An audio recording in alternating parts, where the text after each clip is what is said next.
India Pakistan இடையிலான தாக்குதலில் முன்னெப்போதும் இல்லாத வகையில் முதன்முறையாக ட்ரோன்கள் பயன்படுத்தப்படுகின்றன.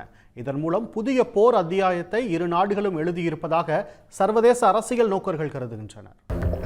போர்க்காலங்களில் வழக்கமாக போர் விமானம், ஏவுகணை, டாங்கிகள், ஹெலிகாப்டர் கொண்டு தாக்குதல் நடைபெற்று வந்த நிலையில் அணு ஆயுதங்கள் கொண்ட இந்தியா பாகிஸ்தான் இடையே முதல் ட்ரோன் போர் தாக்குதல் தொடங்கியுள்ளது.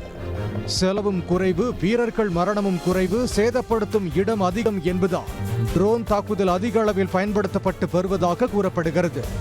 இந்தியா மீது பாகிஸ்தான் நடத்தும் ட்ரோன் தாக்குதலில் துருக்கியின் ட்ரோன் முக்கியத்துவம் பெற்றுள்ளது. துருக்கியை தளமாக கொண்ட பாதுகாப்பு நிறுவனமான ஆசிஸ் கார்ட் உள்நாட்டிலேயே தயாரித்த சோங்கர் ட்ரோனை கடந்த 2019ஆம் ஆண்டு அறிமுகப்படுத்தியது.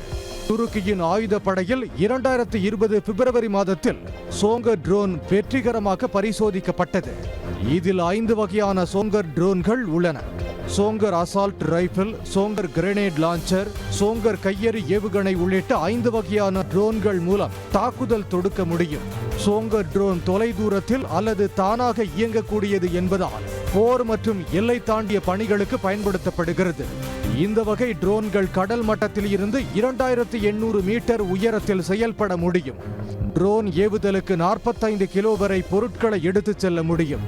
இந்த ட்ரோனில் தானியங்கி இயந்திர துப்பாக்கி, மினி ஏவுகணைகள் மற்றும் 81 மில்லிமீட்டர் மோட்டார் குண்டுகள் மூலம் பல்வேறு இலக்குகளை தாக்க முடியும்.